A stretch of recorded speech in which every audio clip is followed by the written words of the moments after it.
श्री रामचंद्र जी महाराज की, स्वामी जी श्री राम जी महाराज की, सिद्धेश्वर महादेव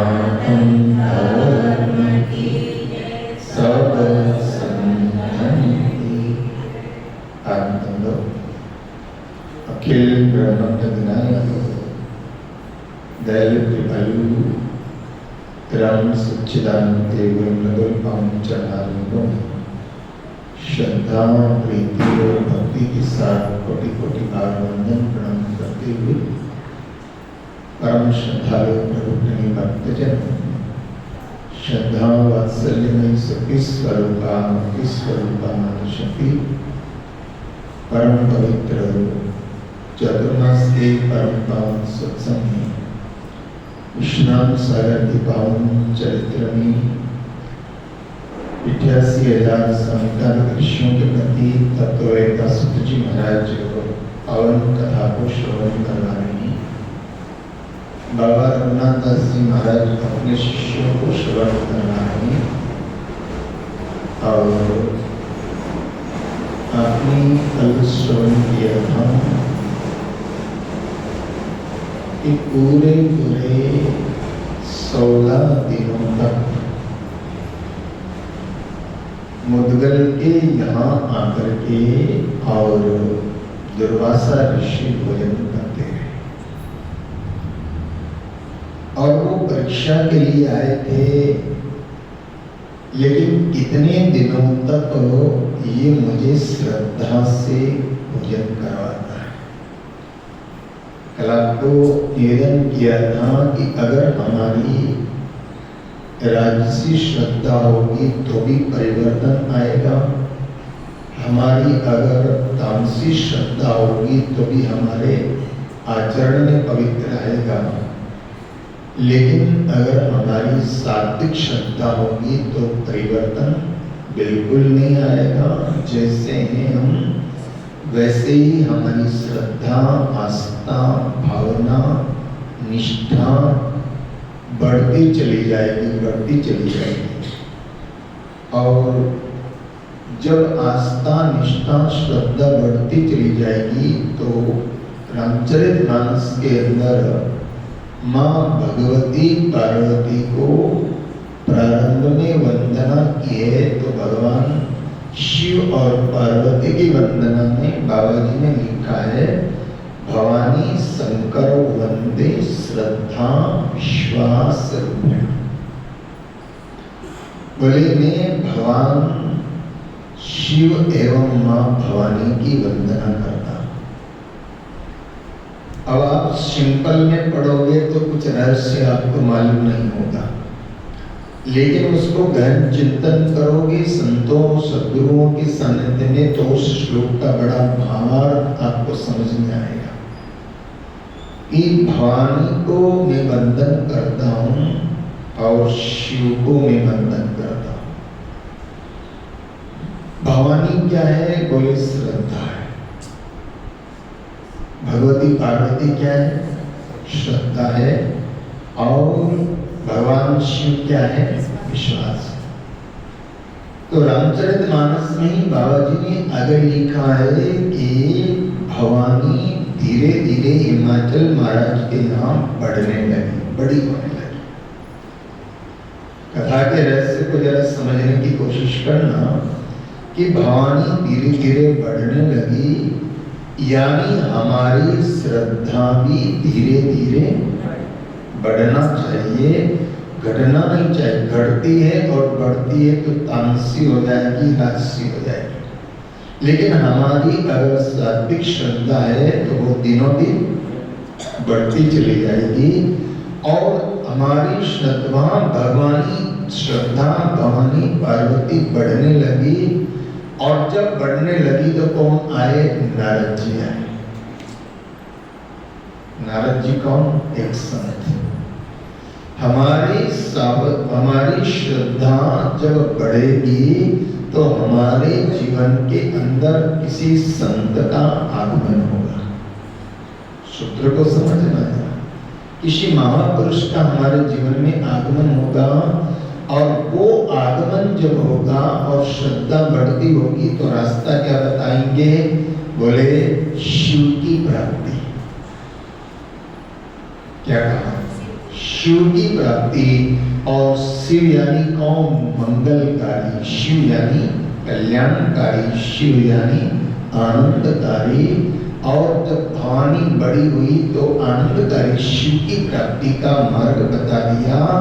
ऐसे हमारी श्रद्धा जब बढ़ेगी तो कोई संत, कोई सद्गुरु हमारे आनंद का मार्ग हमें बता देंगे। तो बढ़ना क्या चाहिए? बोलो ना। श्रद्धा बढ़ेगी तो अगर तामसी राजसी होगी तो वो तो कभी घटती जाएगी, कभी बढ़ जाएगी, और जो बढ़ जाएगी वो घट जाएगी। लेकिन सात्विक श्रद्धा दिनों दिन घटेगी नहीं, दिनों दिन बढ़ती चली जाएगी। तो यहाँ मुद्गल के जीवन में दुर्वासा यही देख रहे थे कि मैं रोज आकर के और मुद्गल के यहाँ भोजन करूंगा, देखता हूँ ये कितने दिन तक मेरे को श्रद्धा से खिलाता है।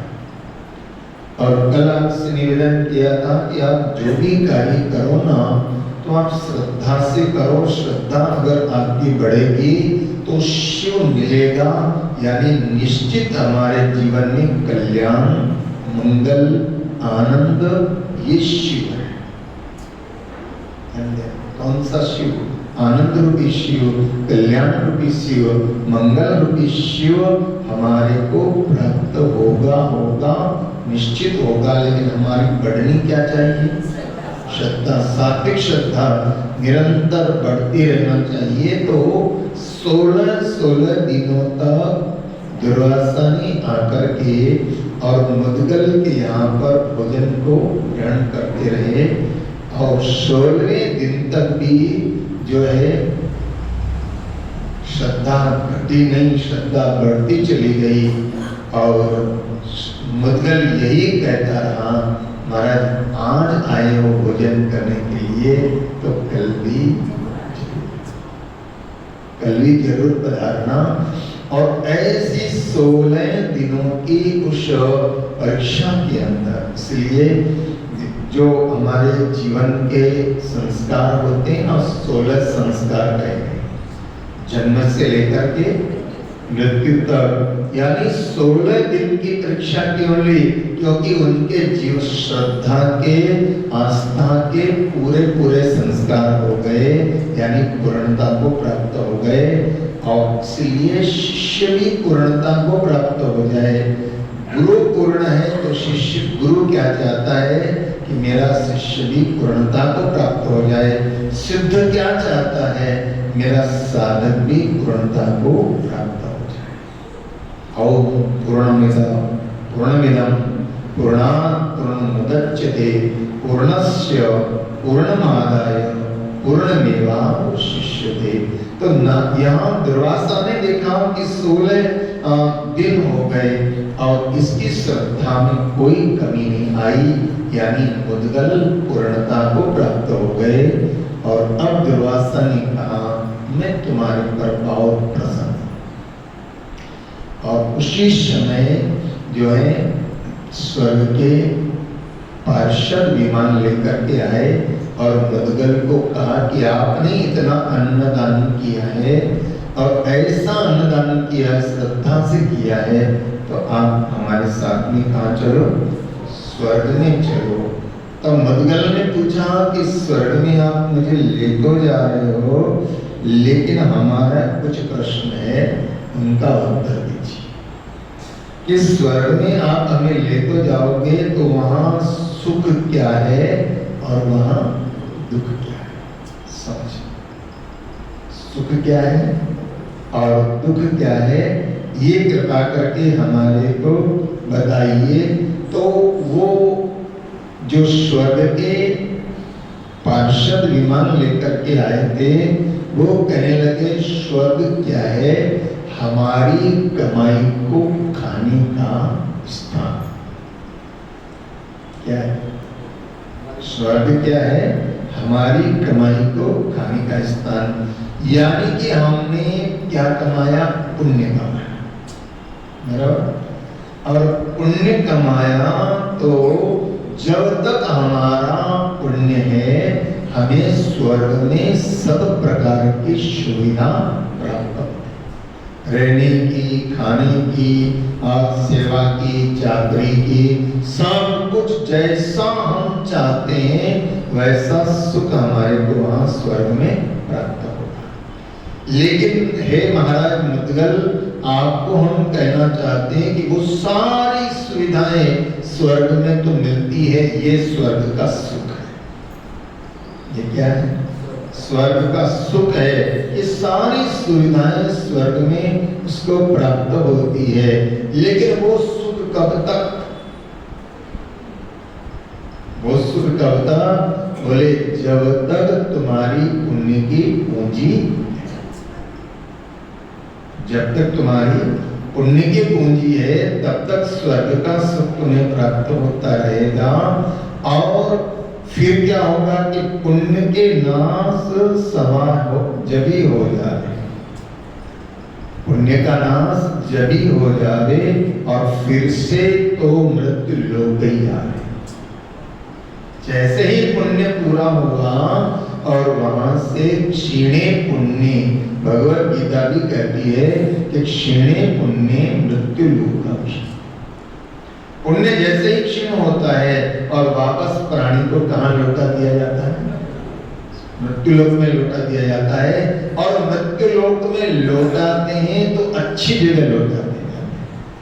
कोई कष्ट भोग करके आया है, कोई नर्क भोग करके आया है, तो उसका जन्म कहाँ होता है? मैंने आपको बताया, जो यहाँ का भी नहीं है और वहाँ का भी नहीं है, ऐसी जगह जन्म हो जाता है कि जहाँ न सत्संग मिलता है, न कोई पुण्य का कार्य होता है, न कोई अच्छे विचार मिलते हैं, न अच्छा चिंतन मिलता है, तो वहाँ उसका जन्म होता है।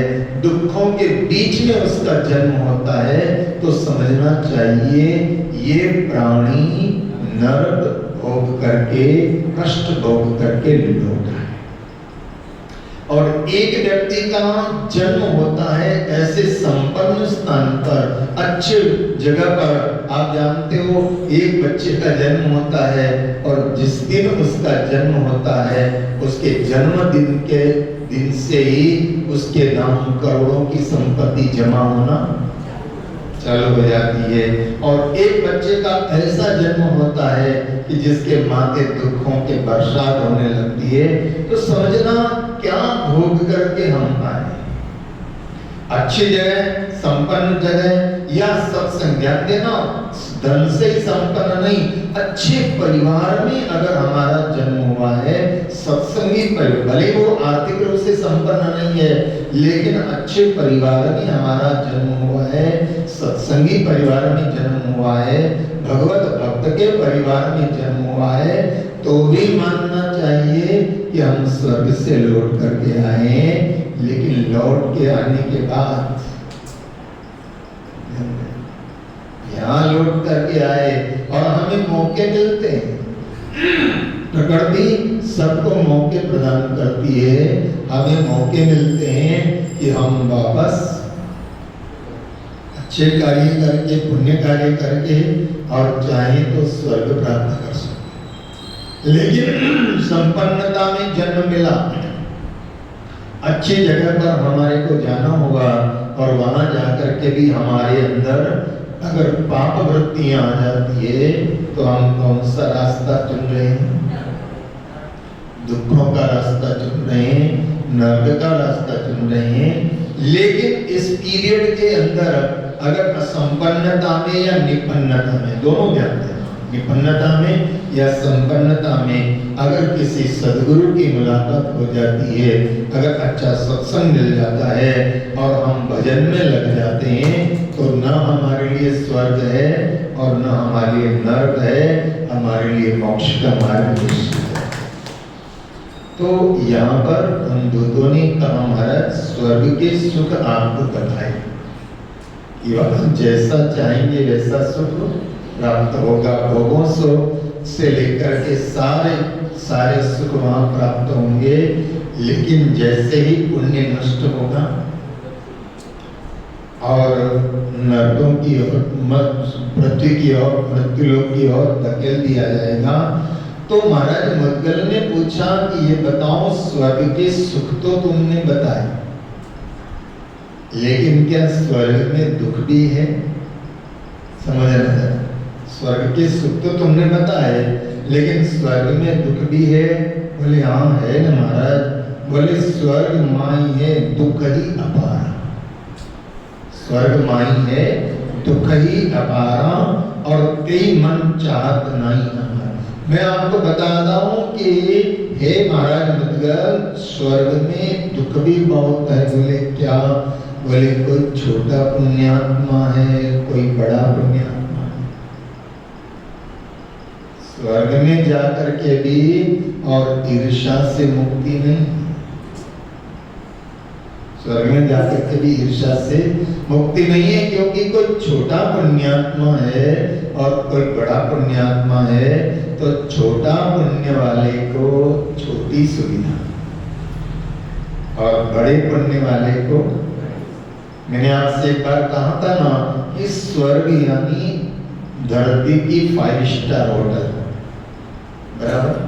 अब 5 स्टार होटल में भी सब तरह की सुविधा है। आपको उसके अंदर जो है वो बहुत सुंदर, वहाँ 5 स्टार होटल के अंदर 10,000 रुपये रोज का रूम भी है। 10,000 रुपये रोज का रूम भी है। आप ताज होटल में चले जाओ ना, मुंबई की ताज होटल में, तो वहाँ 1 लाख रुपए रोज का रूम है। कितना? 1 लाख रुपए रोज का भी रूम है। और वहाँ 50,000 का भी रूम है, और 10,000 का भी रूम है, और 5,000 का भी रूम है। अब वो रूम तो रूम है, लेकिन सुविधाएं उनमें अलग अलग है। अब जैसे आपने और समझना जरा कि आप ट्रेन में सफर करते हैं, तो एक तो आपने जनरल का टिकट लिया, सफर तो हो रहा है।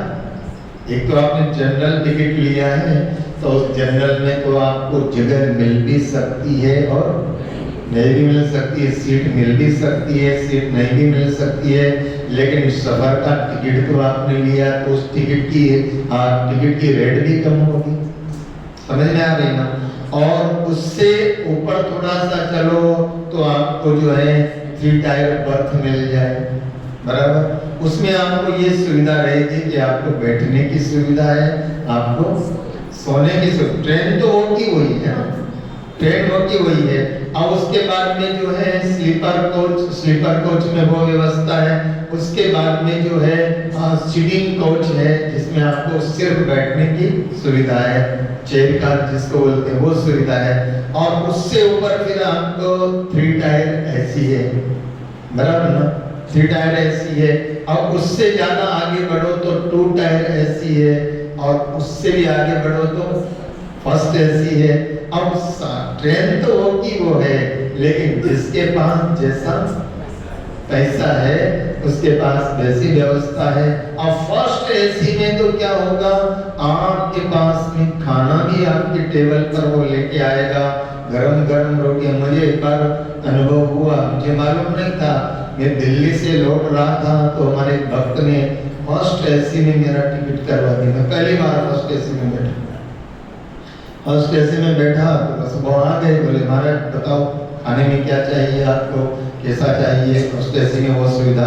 तो वो क्या है, जिसकी जैसी पूंजी, बराबर।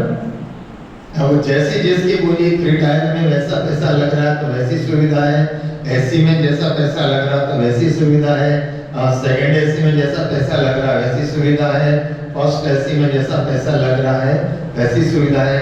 प्लेन में समझो, प्लेन में भी अलग अलग होता है ना, हिसाब किताब अलग अलग होता है। तो मतलब क्या है कि जैसा जिसके पास पैसा है वैसी उसको अब सुविधा होती है। अब समझो जरा, अब फर्स्ट जो स्लीपर 3 टायर में बैठा है उसको ईर्ष्या किससे होगी, बोलो ना? सेकंड एसी वाले से होगी कि यार इसके लिए तो ठीक है, और सेकंड वाले को लगेगा कि फर्स्ट एसी वाला कैसा मजे में आराम से चल रहा है। तो यही हालत कहाँ है, स्वर्ग में है। वहाँ जैसा जिसका पुण्य है वैसी उसको सुविधा है। और इसलिए वहाँ जाकर के भी दूत कहते हैं कि वहाँ जाकर के भी ईर्ष्या से मुक्त नहीं हुआ जा सकता है। ये महाराज स्वर्ग में सबसे बड़ा दुख है। और आप जानते हो 2 प्रसंग ऐसे हैं जिसमें मालूम होता है कि स्वर्ग में जाकर के भी ईर्ष्या से मुक्ति नहीं होती। रामायण के प्रसंग को याद करो। नारद जी महाराज तो हिमालय की गुफा में जाकर के बैठे थे। अब उनका कोई उद्देश्य भी नहीं था, लेकिन नारद जी की समाधि लग गई, बराबर।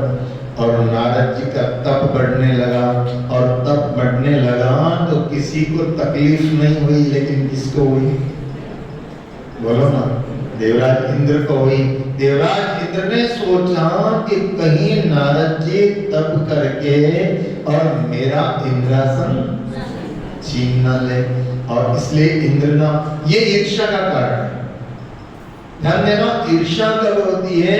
जब ये लगता है कि ये मुझसे अधिक नहीं होना चाहिए, चाहे धन में, चाहे पद में, चाहे रूप में, चाहे ताकत में। और अगर कोई अधिक है तो उससे क्या होती है?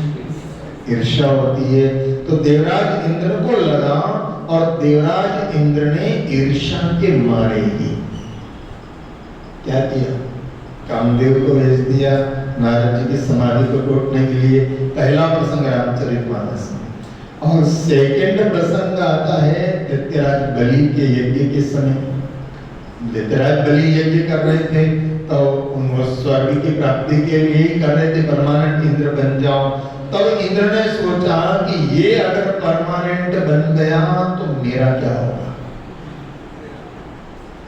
वो यज्ञ कर रहा है, हर आदमी यज्ञ कर सकता है, हर आदमी का अधिकार है, लेकिन कैसे इसको डाउन किया जाए?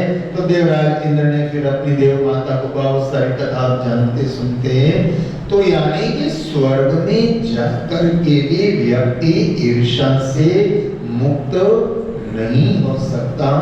और ईर्ष्या कब होती है? कि हमसे कोई ज्यादा न हो जाए, हमसे ज्यादा किसी को प्राप्त नहीं होना चाहिए, हमसे ज्यादा किसी का मन नहीं बढ़ना चाहिए, हमसे ज्यादा किसी के पास संपन्नता नहीं होना चाहिए, हमसे कोई नीचा रहे तो हमें कोई दुख नहीं होगा, है?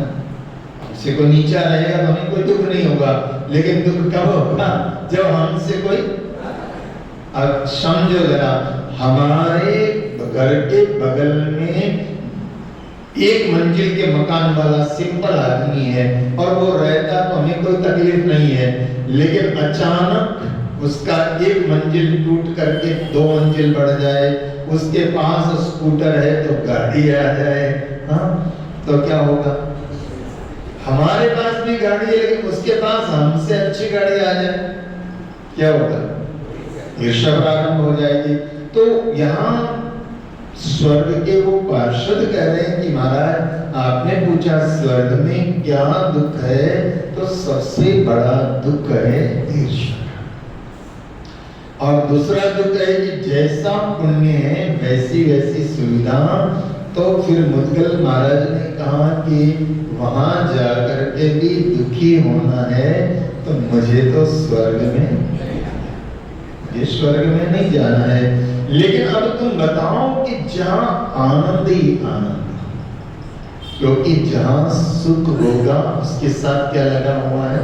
दुख लगा। लेकिन सुख और दुख, उससे ऊपर की जो स्थिति है उसका नाम है आनंद। इसलिए हम कभी नहीं कहते कि हमें जो है सत्संग में सुख मिला, नहीं, क्या मिला? सत्संग में हमें आनंद मिला। क्योंकि सुख है तो उसके साथ क्या जुड़ा हुआ है? दुख जुड़ा हुआ है। लेकिन आनंद के साथ में क्या जुड़ा हुआ है? उसका विकल्प कुछ नहीं है, लेकिन आनंद से ऊपर की जो स्थिति है उसका नाम है परमानंद। आनंद से ऊपर की स्थिति का नाम क्या है? परमानंद है। और परमानंद कब प्राप्त होगा? परमानंद प्राप्त होगा जब भगवान की भक्ति हमारे जीवन के अंदर होगी। और इसलिए यहाँ उन पार्षदों ने कहा महाराज भगवत लोक के अंदर, परमात्मा लोक के अंदर क्या है? आनंद ही आनंद। क्या है? आनंद ही आनंद है। वहां श्री हरि निवास करते हैं और श्री हरि के सानिध्य में श्री हरि के भक्त निवास करते हैं और श्री हरि के सानिध्य में भगवान के संतजन निवास करते हैं और जहाँ संतजन निवास करते हैं वहाँ सत्संग मिलता है और सत्संग मिलता है तो फिर हरि नाम मिलता है। सत्संग के साथ क्या मिलेगा? हरि नाम मिलेगा। इसलिए हरि नाम का आश्रय वहां वैकुंठ में प्राप्त किया जा सकता है, सत्संग का आश्रय वैकुंठ में प्राप्त किया जा सकता है।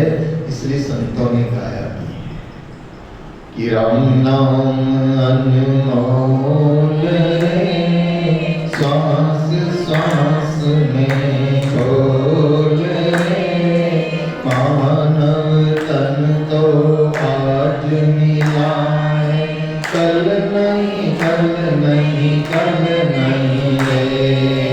राम नाम अनमोल है श्वास श्वास में बोल मानव तन तो आज मिला है कल नहीं कल नहीं कल नहीं रे।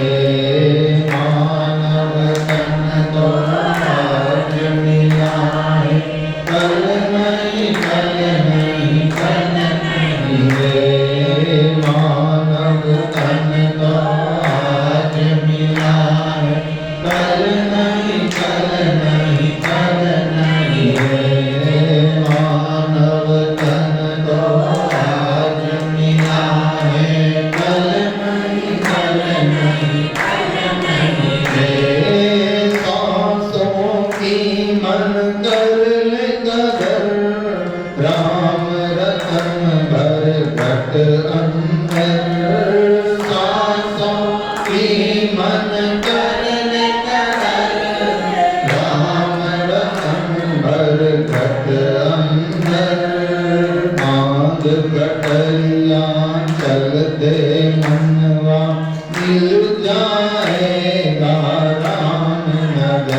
राम रसायन घोल रे कर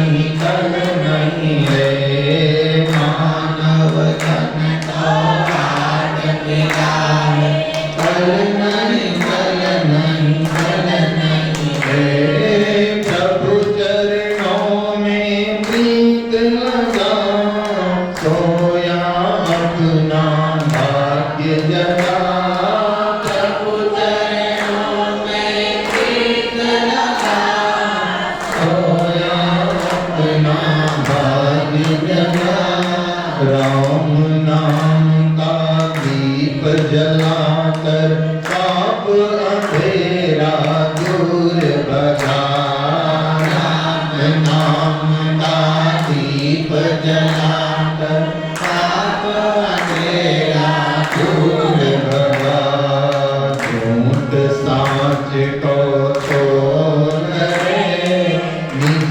आनंद में डोल रे झूठ साच को तोल रे निज आनंद में डोल रे मानव तन को आज मिला है कल नहीं कल नहीं रे मानव तन को आज मिला है कल नहीं रे राम नाम अनमोल श्वास श्वास में बोल रे राम नाम अनमोल रे तू श्वास श्वास में बोल रे मानव तन तो आज मिला है कल नहीं रे मानव तन तो आज मिला है कल नहीं रे मानव तन तो आज मिला है कल नहीं रे मानव तन तो आज मिला है कल नहीं रे राम नाम अनमोल श्वास श्वास में बोल रे राम नाम अनमोल रे श्वास श्वास में बोल रे मानव तन तो आज मिला है कल नहीं रे मानव तन तो आज मिला है कल नहीं रे मानव तन तो आज मिला है कल नहीं रे मानव तन तो आज मिला है कल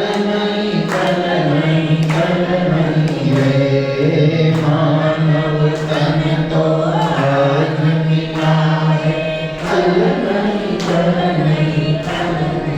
और इस प्रकार से सुनि प्रभाव अस विष्णु को मन हर्षो मणि दे और ऐसा भगवत धाम के प्रभाव को सुन करके और मुद्गल ब्राह्मण बहुत बहुत आनंदित हुआ और वहां उपस्थित स्वर्ग के उन पार्षदों से कहा आप अपना विमान लेकर के वापस जाइए, मुझे आपके स्वर्ग में नहीं आना है। और दुर्वासा ऋषि वहां उपस्थित है। दुर्वासा ऋषि के चरणों में प्रणाम करके कहा, हे ऋषिवर, आपकी कृपा से मुझे स्वर्ग प्राप्ति का ये सब कुछ मिला, लेकिन आज मैंने जो कुछ भी सेवा की है अभी तक, वो सारी की सारी सेवा का प्रतिफल जो है मैं भगवान के चरणों में अर्पण करता हूं। ध्यान देना मेरे भाई बहन, हम जो कुछ करते हैं ना, हमसे जो बनता है प्रभु के चरणों में अर्पण करता हूं। और एक बात बताना, बच्चा जब नया कमा कमा करके लाता है ना और अपने पिता के पास जमा करता है, तो पिता हमेशा ध्यान रखता है कि बच्चे ने कमा करके मुझे दिया है तो वो मुझे नहीं रखना है, लेकिन उसमें और बढ़ाकर जब इसको जरूरत पड़ेगी। बोलो माँ बाप करते कि नहीं करते हैं? करते ना। बच्ची का कोई बच्ची माँ बाप को लाके देती है तो क्या सोचते हैं, चलो बेटा ठीक है तो खर्चा ना कर दे इसलिए मैं तेरा ले लेता हूँ, लेकिन वो अंदर ही अंदर क्या उनका चिंतन रहता है, बच्चों का भगवान ने दिया अपने पास ही खूब है तो बच्चों का लेना क्या।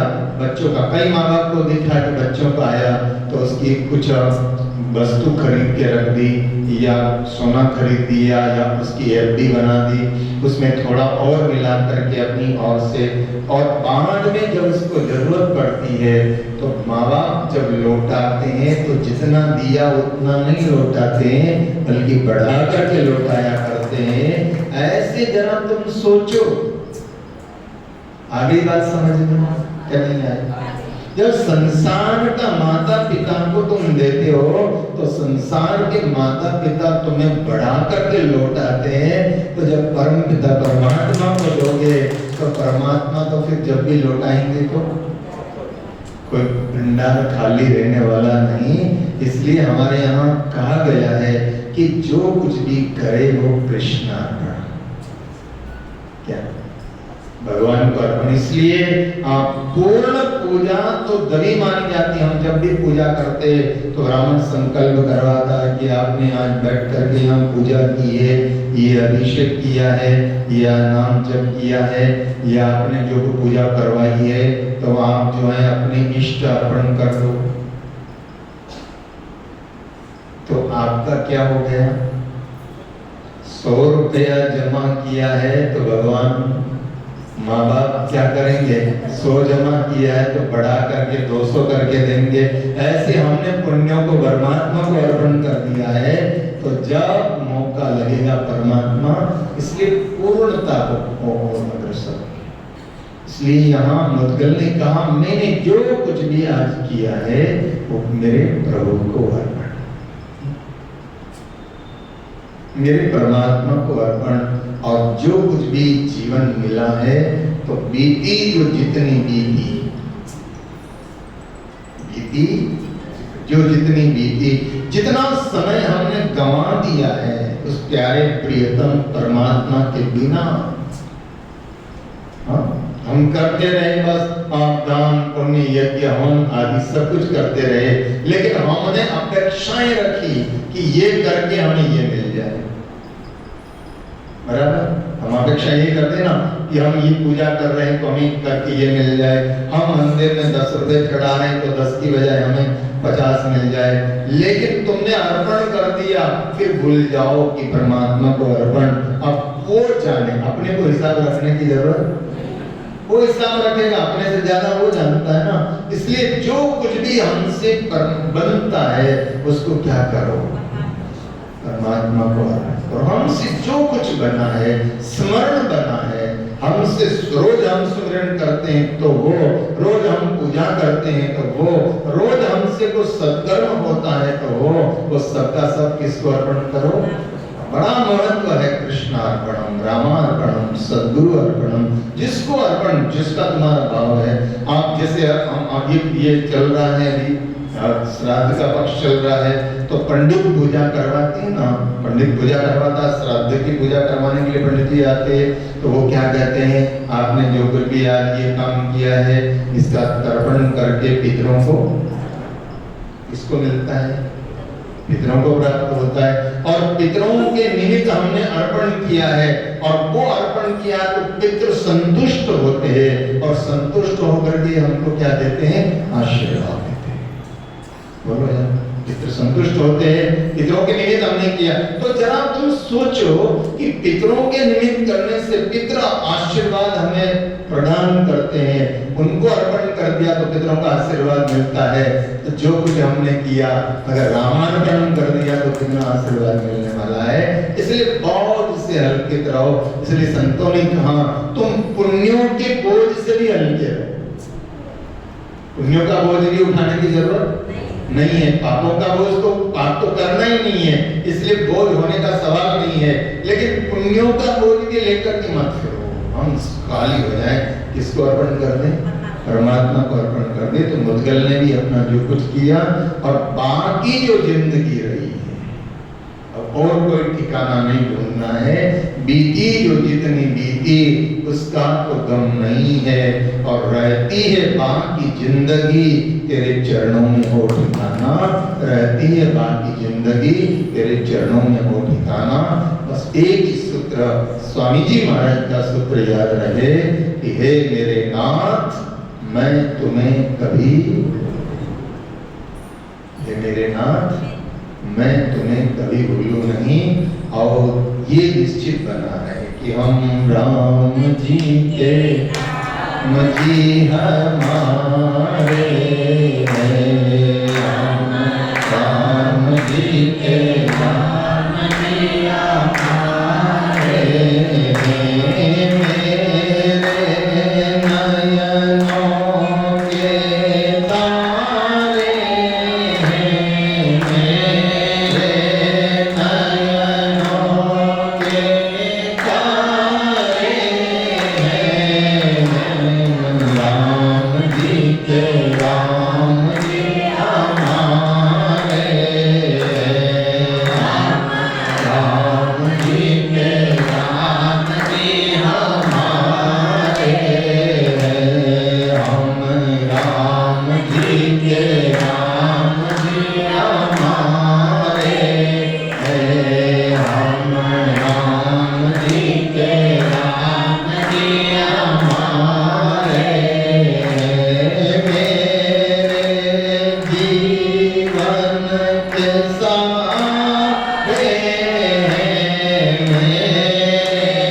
खिलाने का आदि का काम जो बताया गया वो सब करता तो रहा, साथ साथ में हरि स्मरण और जो कुछ बनता है वो भगवान को अर्पण करता रहा। यहाँ रहा जब तक जीवन में आनंदित रहा, और मृत्यु के पश्चात जो है वो भगवत धाम का अधिकारी होता है।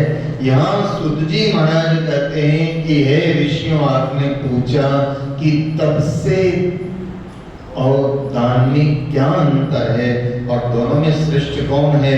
बोले तब से श्रेष्ठ है दान। तब से श्रेष्ठ क्या है? दान। लेकिन वो दान करके, और वो भी भगवत को अर्पण करके, दान करके कि मेरे से जो कुछ बना है ये भगवत अर्पण, रामार्पणम, सद्गुरु अर्पणम। तो दान करके भी भगवत अर्पण करे, उसके जैसा कोई सौभाग्यशाली तो दुनिया में हो नहीं सकता है। अब यहाँ पर इस प्रकरण को पूरा करके, और अब शोकादिक ऋषियों ने एक और प्रश्न किया है कि महाराज आपने ये तो कह दिया कि दान श्रेष्ठ है और दान करके भी भगवत अर्पण करना श्रेष्ठ है, लेकिन कौन से द्रव्य से दान करना चाहिए तो वो दान सफल है?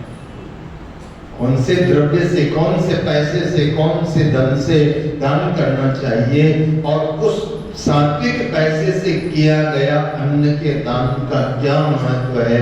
एक वीरभद्र नाम के राजा है, ये शिव का गण वीरभद्र नहीं, ये वीरभद्र नाम के दूसरे राजा है जो अपने सौराष्ट्र के राजा है। सोरठ प्रदेश यानी अपना गुजरात का सौराष्ट्र, वहां के एक राजा है वीरभद्र। और उनके जीवन में जो घटना घटित हुई कि कौन से द्रव्य का दान करना चाहिए, कैसे पैसे का दान करना चाहिए जो हमारा दान सफल हो, वो बड़ी प्यारी चर्चा है, और उस दान में भी अन्नदान, उसका महत्व क्या है, वो सारी चर्चा कल के सत्संग में आपके समक्ष रखने का प्रयास करेंगे।